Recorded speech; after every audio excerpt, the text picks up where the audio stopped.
Olá pessoal, aqui é Renan da Câmbio Real e se você mora nos Estados Unidos ou está planejando morar lá e está preocupado com a questão dos impostos que você vai ter que pagar nos Estados Unidos, então a gente tem o material perfeito para você. A gente bateu um papo com o João Gomes, CPA na RVG Company, especialista tributário que vai tirar várias dúvidas quanto à questão de impostos relacionados ao envio de dinheiro entre o Brasil e os Estados Unidos, além de várias dúvidas associadas a essa questão para pessoa física e pessoa jurídica. Então, confere o vídeo na sequência. Olá, João, muito obrigado por nos receber aqui. João, que é então CPA da RVG Company, especialista em contabilidade nos Estados Unidos. Isso aí mesmo, João? Falei certinho? Falou certíssimo, você aprendeu perfeitamente, Renan. Obrigado aí pela oportunidade de compartilhar um pouquinho do nosso conhecimento para os clientes de vocês. Espero ser bem proveitoso aí nosso bate-papo. Beleza, obrigado. Então, vamos lá. A principal dúvida hoje dos nossos clientes é quanto à questão da declaração do imposto de renda nos Estados Unidos. Então, vamos criar um cenário aqui, né? Eu estou vivendo nos Estados Unidos e estou enviando dinheiro da minha conta lá no Brasil para minha conta nos Estados Unidos. Eu ainda estou fazendo, por exemplo, a minha declaração de imposto de renda no Brasil, né? Como é que Uhum. funciona agora a declaração aqui nos Estados Unidos? Como é que vai funcionar essa situação? Perfeito, Renan. Essa é uma pergunta que a gente pode dar um passo, é como se estivesse entrando na praia, né? A gente dá um passinho e sente ali as ondas no pé, com a água bem, né, friazinha e no calor quente, ou a gente pode continuar andando e até pegar um equipamento de scuba e ir lá para o meio do oceano, entendeu? Então, obviamente, a gente vai manter aqui no raso essa discussão. Porque e pode envolver várias coisas, tá? O que eu acho que a gente pode focar nessa sua pergunta seria uma pergunta muito comum, que é como você falou, mas aí a gente vai botar uma parede, né? Que é Uhum. o quê? João, eu moro nos Estados Unidos, vamos esquecer de imigração, né? Eu moro nos Estados Unidos, então eu tenho uma residência fiscal, eu tenho obrigações fiscais. Se eu mando dinheiro do Brasil, né?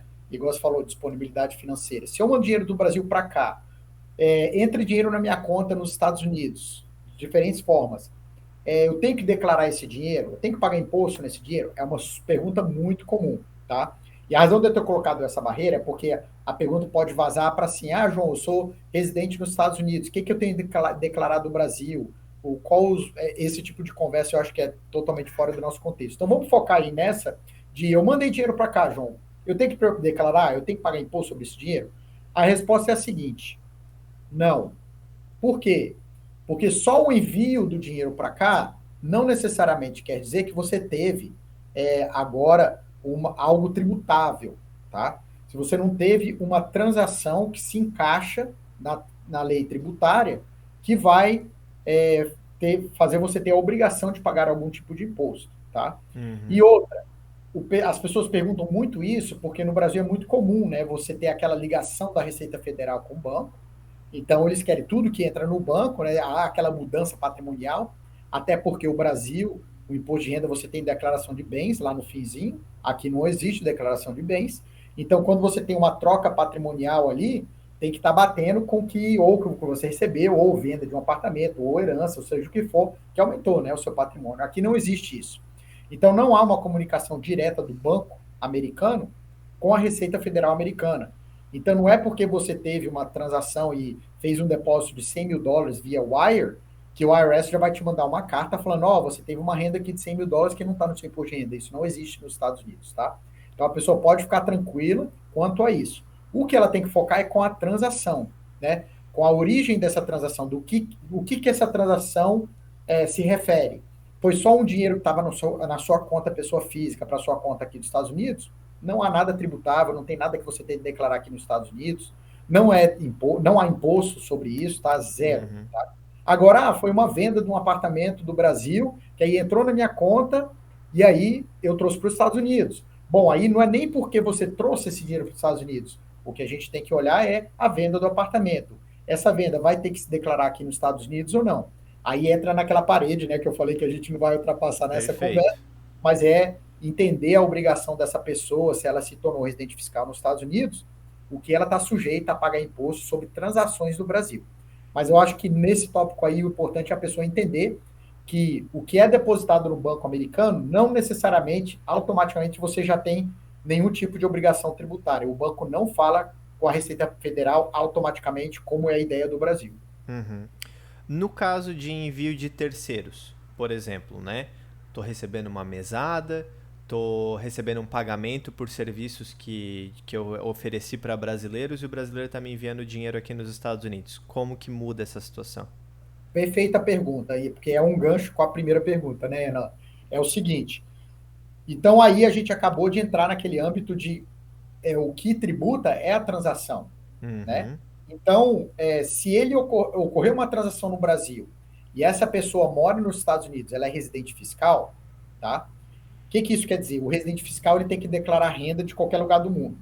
O americano é assim. O brasileiro também é assim. Se o brasileiro lá recebe o dinheiro de serviços prestados nos Estados Unidos, ele tem que declarar lá no Brasil. Nos Estados Unidos é a mesma coisa. Se o americano presta um serviço e o brasileiro vai e manda dinheiro para cá, falando, oh, obrigado, você é um cara de TI ou de marketing, ou você fez meu website, ele tem que declarar aqui. O americano vai declarar aqui que ele recebeu dinheiro por serviço. Se ele recebeu da China, se ele recebeu da Inglaterra, uhum, da Alemanha, igual ao Brasil. Se você aí do Brasil recebeu um dinheiro meu, porque você fez algum trabalho para mim, você vai chegar lá para o seu contador e falar, e falar nisso, eu recebi US$ 1 milhão do João.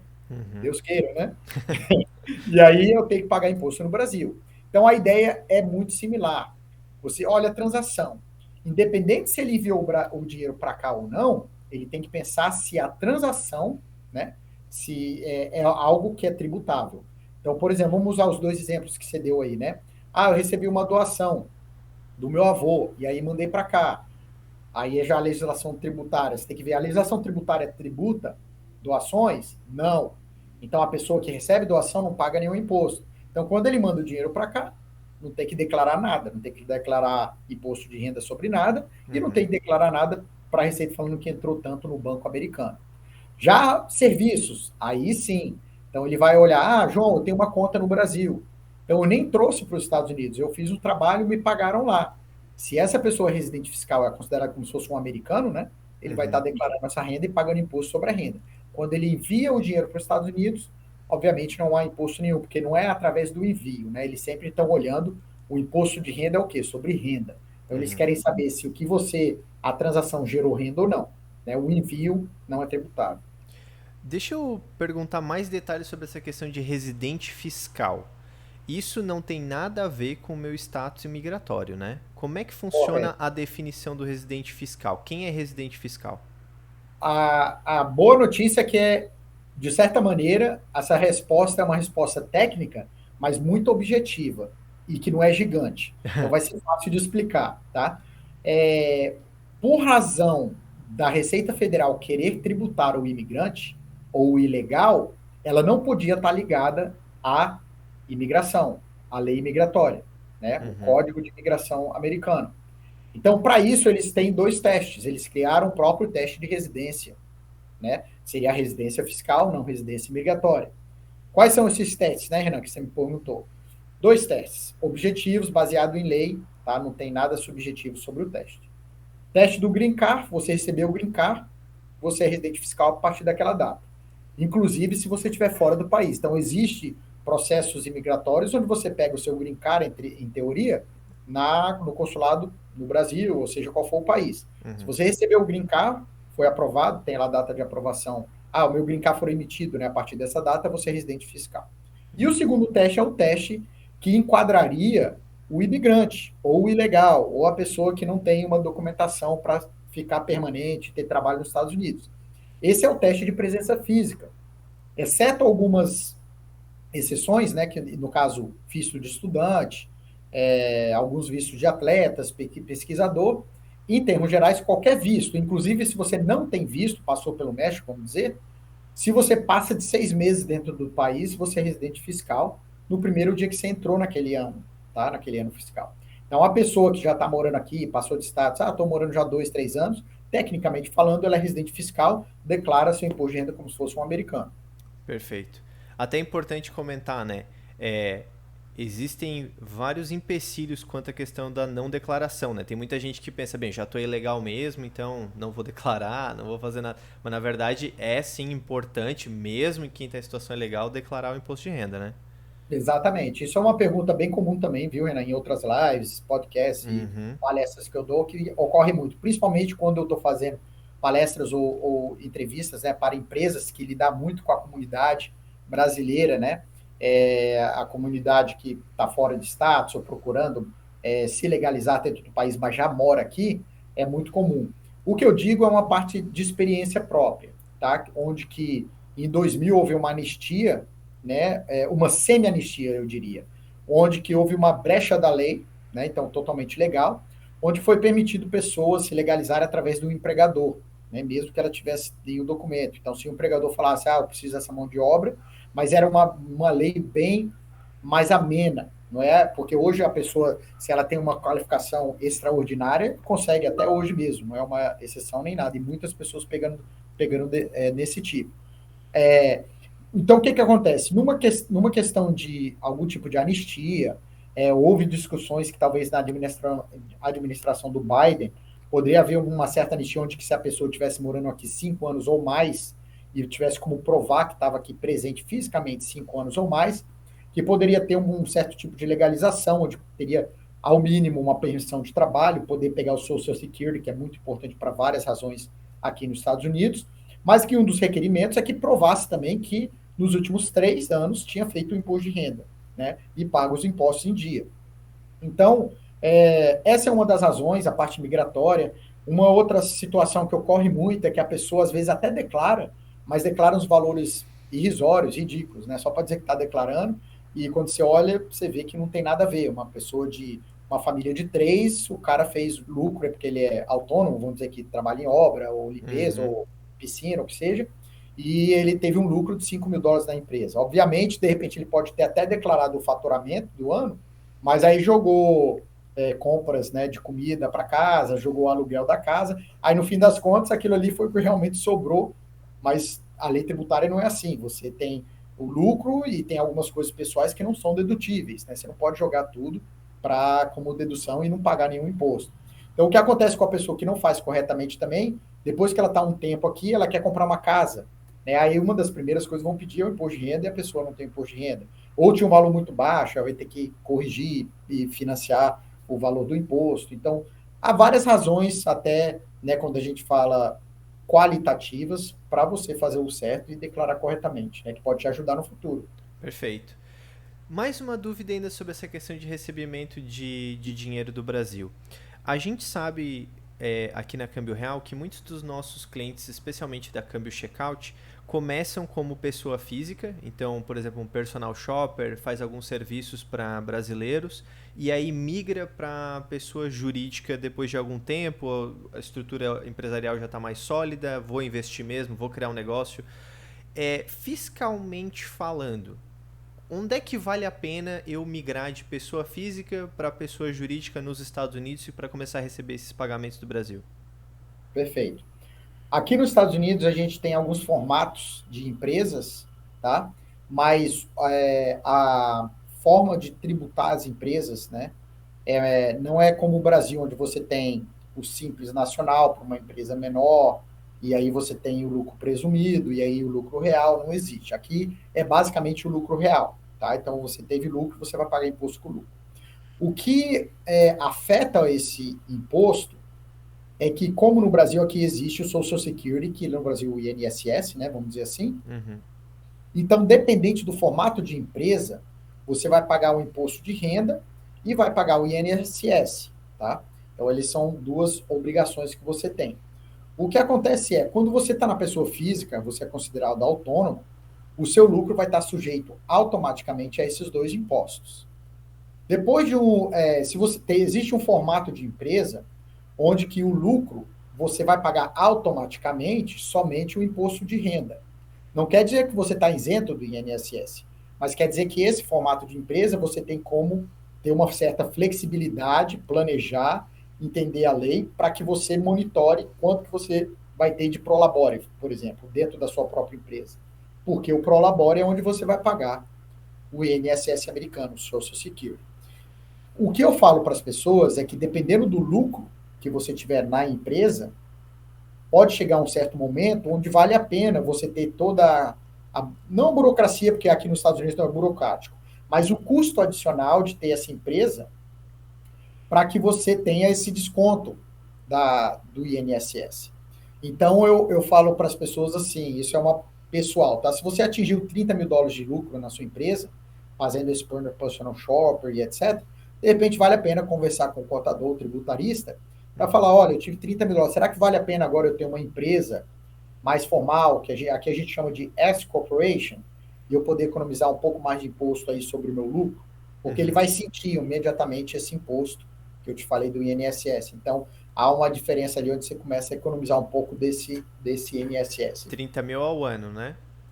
30 mil ao ano de lucro, eu acho que valeria a pena já começar a ter essa conversa e, de repente, mudar o formato da empresa, né? Interessante, interessante. É, claro, isso vai, imagino, depender do estado, depender de outras variáveis, Isso, né? Mas é só um chute, exato. assim, de um valor mais ou menos Exato. onde vale É a o que pena. a gente chama aqui de rule of thumb, né? Então seria assim uma regra do vento, né? É, não, não, beleza, perfeito. É, última dúvida, então, sobre a questão de declaração. O envio, então, dos Estados Unidos para o Brasil, fica toda a questão de tributação lá no Brasil ou ainda tem alguma questão de tributação que fica nos Estados Unidos quanto a envio dos Estados Unidos para o Brasil? Então, se a gente estiver olhando para o âmbito americano, que é a minha especialidade, né? Então, a pessoa que está enviando valores para o Brasil é a mesma situação do que está recebendo, né? Tem que entender a operação, né? Qual o tipo de transação? Ah, eu estou enviando dinheiro para minha mãe.